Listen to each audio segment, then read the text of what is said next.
Could Mickey Mellon's Dundee United pile on the misery for Kilmarnock's side, who have lost their last 3 games without managing to find the net? Andy Barge has the answer.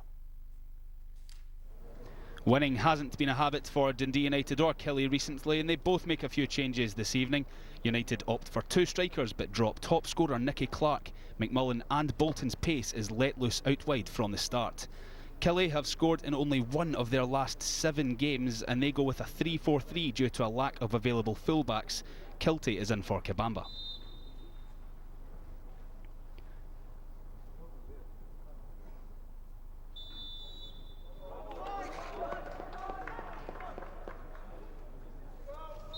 Well, matches between these two come with a guarantee of goals, an average of 4 a game over the last decade. Indeed, the last 0-0 between the pair was way back in 2009.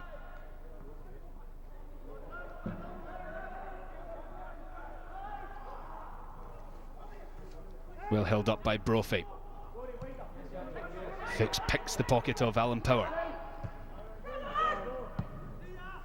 Lumped forward by Broadfoot, missed by Connolly. There's Brophy with half a sight of goal. Well, that's what Eamon Brophy is all about. In behind the defence, pull the trigger. Easy for Siegrist on that occasion. Well won by Findlay. Would butcher a magnet to the second ball. Now McNulty. Nifty feet past Broadfoot. And then a pinpoint finish. Mark McNulty's first for the Tangerines.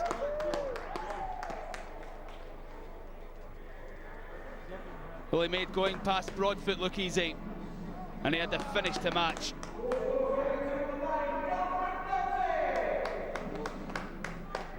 Danny Rogers left helpless.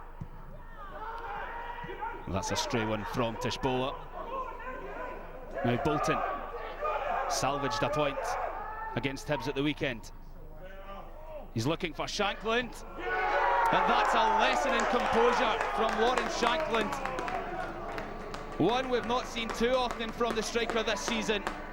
Just his 3rd of the campaign. And United go 2 up.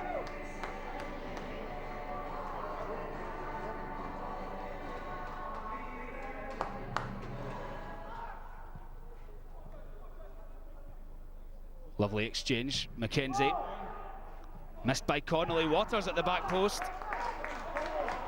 He didn't really catch it the way that he would have hoped.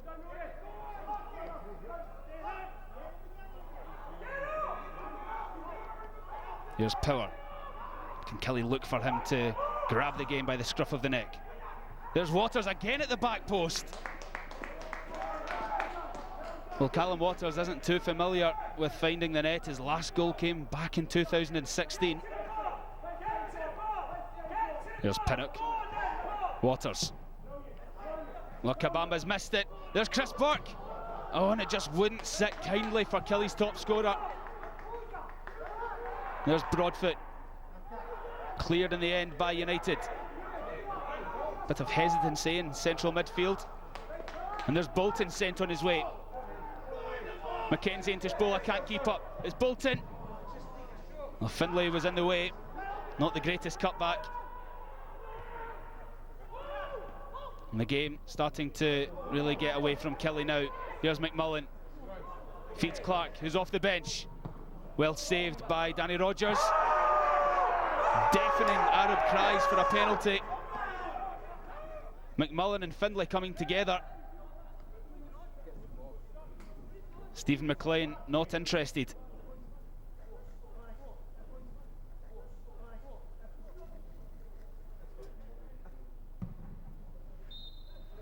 Full time.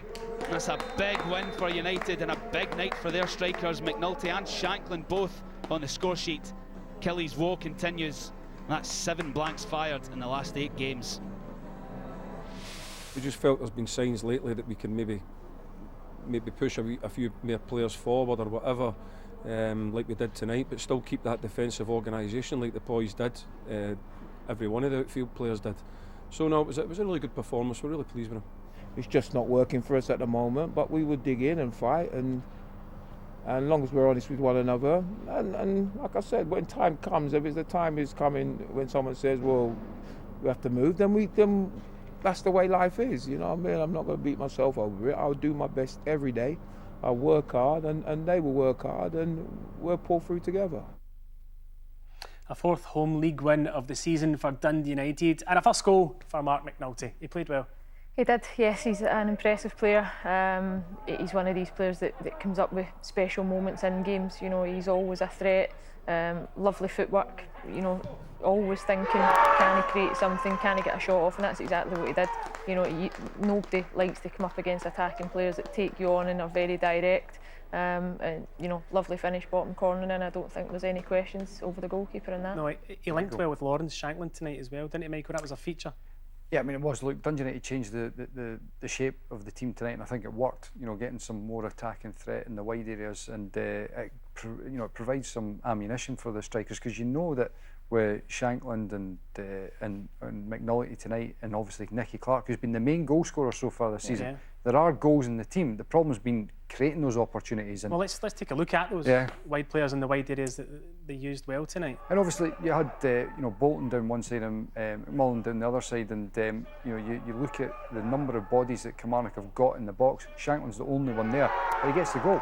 Now, whether that's solely down to the fact that they're stretched and they're spread out because they have a bit more of a threat down the wide areas, and their concentration is not solely focused in the middle, which has predominantly been the case with Dundee United, because they have had no threat. They've not really been playing with wingers, and it means that the defensive structure of the opponents can be quite narrow, and it means that there's a lack of space for the strikers that we know can score goals.